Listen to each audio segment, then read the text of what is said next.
Yang perlu kita tahu dulu di sini adalah efek konsumsi gula, ya. Jadi efek konsumsi gula itu, ya, seperti yang sudah sering saya jelaskan, apa sih? Yang pertama pasti gula darah kita akan naik.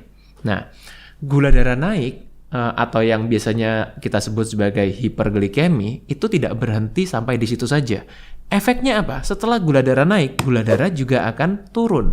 Dan hukum dari darah, hukum gula darah ini apa? Semakin cepat dia naik, akan semakin cepat dia turun.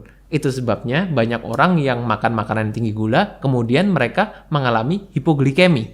Nah, hipoglikemi atau gula darah turun ini yang menyebabkan kita akhirnya merasa galau, kita merasa cemas, kita merasa lapar lagi, kita merasa ingin cari yang manis-manis lagi. Nah, ini akan menjadi suatu lingkaran setan.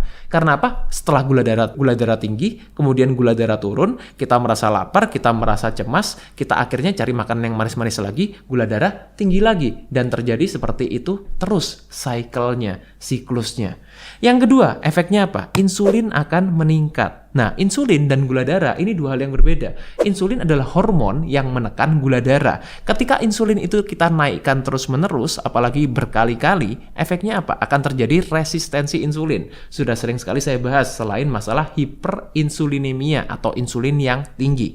Masalahnya apa? Ya, tentunya ke masalah kondisi metabolik seperti hipertensi tadi, kemudian stroke, diabetes, dan lain-lain. Itu semuanya adalah penyakit-penyakit metabolik. Ya, nah, yang perlu Sobat Sehat ingat di sini dan ingin saya highlight, ya, perhatikan di sini, ya, karena ini penting sekali, Tidak semua gula itu rasanya manis, ya, dan tidak semua yang manis itu tinggi gula. Ya, jadi ini poin pentingnya, ya. Karena apa? Karena masih banyak sekali orang yang berpikir, oh kalau nggak manis berarti nggak tinggi gula, dok, gitu. Sebaliknya kalau yang manis, oh ini pasti tinggi gula, dok, ini harus saya hindari, gitu. Nah, saya berikan contohnya. Tidak semua gula itu manis. Contohnya apa? Kalau kalian makan mie, ya, mie kayaknya jarang ya yang rasanya manis, ya. Kecuali memang ditambahkan mie tertentu yang diolah seperti mungkin ditambahkan kecap manis dan lain-lain. Tapi mie pada dasarnya kalau kalian makan mie-nya sendiri rasanya tidak manis, ya. Kemudian apa lagi? Croissant. Ya, croissant yang di pastry itu. Croissant juga ya tidak semuanya rasanya manis. Bahkan ada kebanyakan croissantnya sendiri yang tanpa tambahan topping-topping, ya, rasanya gurih, asin. Nah, keripik, chips, popcorn mungkin, ya. Tidak semuanya rasanya manis, tapi bukan berarti tidak tinggi gula. Dan tidak semua yang manis itu tinggi gula. Contohnya apa? Ubi jalar. Nah, ubi jalar itu rasanya manis, tapi dia tidak tinggi gula. Ya, itu berbeda. Bahkan dalam arti lebih tinggi gula-gula yang terdapat di mie atau di ramen atau di apapun yang kalian suka makan. Ya, mie instan lebih tinggi daripada ubi jalar, padahal ubi jalar rasanya lebih manis. Kemudian monk fruit. Nah, monk fruit itu mungkin kalau kalian yang belum kenal, istilahnya ada beberapa orang yang kenal dengan lohanko. Ya, lohanko, buah monk fruit, ya, buah mang. Lohanko itu bahasa Chinese-nya. Itu juga yang asli itu rasanya sudah manis tapi tidak tinggi gula. That's why kenapa saya sarankan untuk orang-orang yang sudah punya masalah gula darah pakai pemanis dari monk fruit atau juga dari stevia. Itu daun, ya. Jadi rasanya manis tapi tidak tinggi gula. Tuh. Terus gimana, dok? Caranya untuk ngeblok, ya, memblok gula, ya. Kemudian makanan-makanan yang tinggi karbohidrat, minuman-minuman yang manis tadi, kalau kita memang sudah terlanjur konsumsi, kita udah makan bebas nih, bahkan juga alkohol tadi yang punya efek tidak baik, negatif terhadap kesehatan kita. Oke, di sini saya akan share siasatnya, strateginya, gimana caranya, baik pada waktu kalian konsumsi maupun setelah itu. Yang pertama, ketika kalian konsumsi makanan-makanan yang tinggi gula, makanan-makanan yang tinggi karbohidrat tadi, konsumsi bersamaan dengan serat atau fiber. Itu adalah cara yang pertama, ya. Konsumsi bersamaan dengan fiber. Ya, fiber yang saya sarankan adalah fiber yang alami. Kalian dapatkan dari sayur-sayuran, bukan buah-buahan. Wait, ya. Jadi karena banyak orang yang bilang, "Oh, sayur dan buah-buahan." No, ya, sayuran. That's it. Ya, full stop. Karena apa? Karena buah juga tinggi karbohidrat. Itu meskipun ini saya tidak bicara mengenai baik buruknya ya, karena itu akan saya bahas di video yang lain mengenai khusus mengenai buah itu sendiri. Tunggu videonya buat kalian yang suka konsumsi buah atau berpikir mungkin buah dan sayuran itu sama aja, bisa saling menggantikan. No, ya. Tapi di sini yang ingin saya sarankan adalah konsumsi bersamaan dengan serat alami, yaitu dari sayur-sayuran. Karena apa? Karena serat itu dia memperlambat penyerapan gula darah. Ya, penyerapan karbohidrat. Jadi dia menurunkan kecepatan gula darah kita untuk naik dalam waktu yang cepat. Itu adalah fungsi dari serat atau fiber. Again, konsumsi dari serat yang alami itu lebih baik, ya. Yang kedua, caranya gimana, Dok? Caranya adalah tambahkan kalium, ya, dan vitamin B1. Kenapa? Ya, karena kalium ini, defisiensi kalsium itu akan menyebabkan tekanan darah yang meningkat. Itu kalau kita defisiensi kalium, ya, bukan kalsium, ya, kalium. Ini berbeda dengan kalsium. Kemudian apa lagi? Ketika kita defisiensi kalium, itu juga akan menyebabkan tubuh kita akan mudah untuk menyimpan lemak atau terakumulasi lemaknya.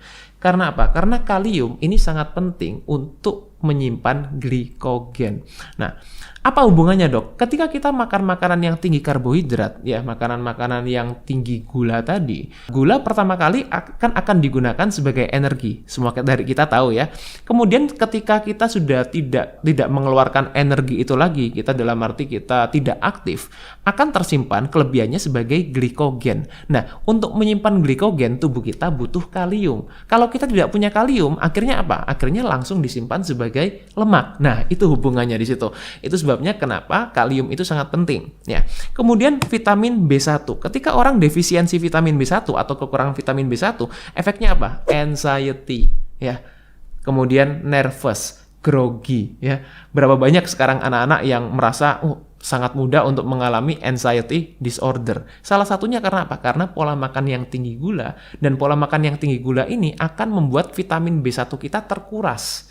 Itu sebabnya bukan karena kalian kekurangan vitamin B1 dari makanan, tapi karena pola makan. Itu yang pertama.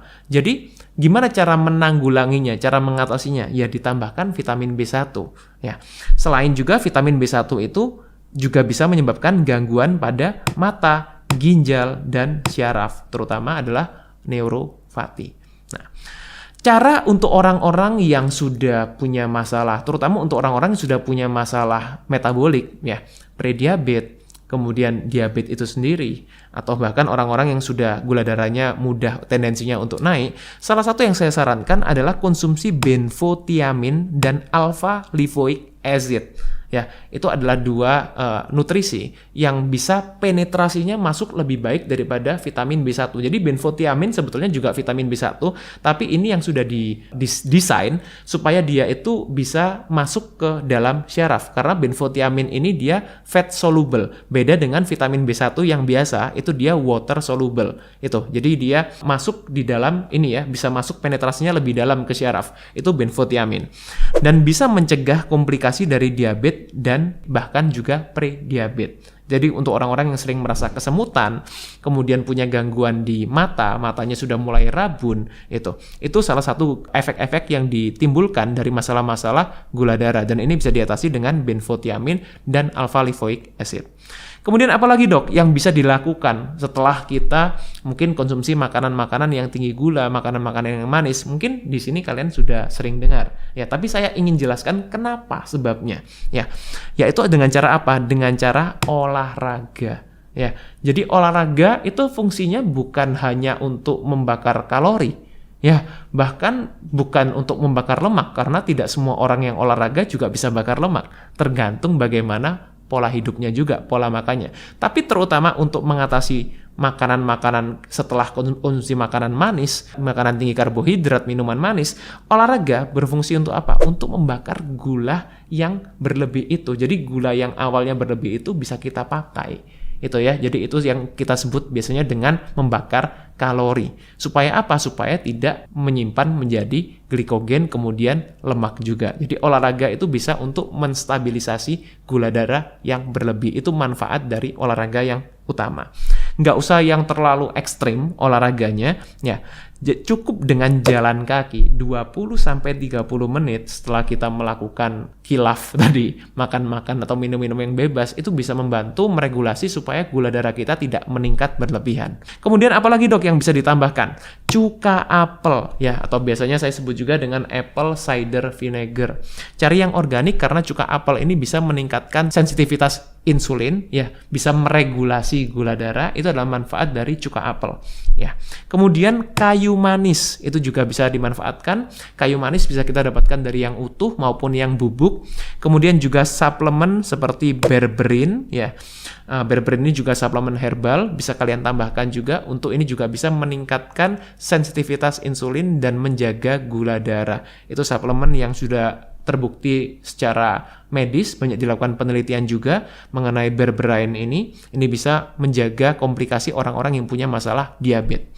Kemudian yang tidak kalah penting ya adalah apa? Puasa. Nah, jadi buat kalau sudah terlanjur khilaf gimana dok? Udah makan all you can eat nih, udah minum yang manis-manis dan lain-lain. Caranya simple, puasa ya. Jadi setelah kalian makan yang banyak tadi itu, stop makan. Paling tidak yang saya sarankan kalau orang yang sudah bisa berpuasa, intermittent fasting, at least puasa 18 jam.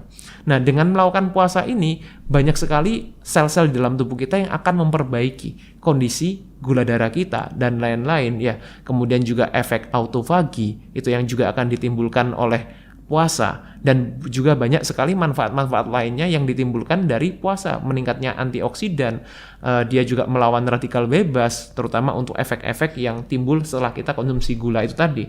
Jadi banyak sekali manfaat yang kita bisa dapatkan dari puasa, seperti intermittent fasting. Jadi by the way, ini puasa yang tetap boleh minum air ya, bukan puasa yang menahan air. Puasa tetap boleh minum air tapi tidak makan ya. Itu adalah manfaat dari puasa.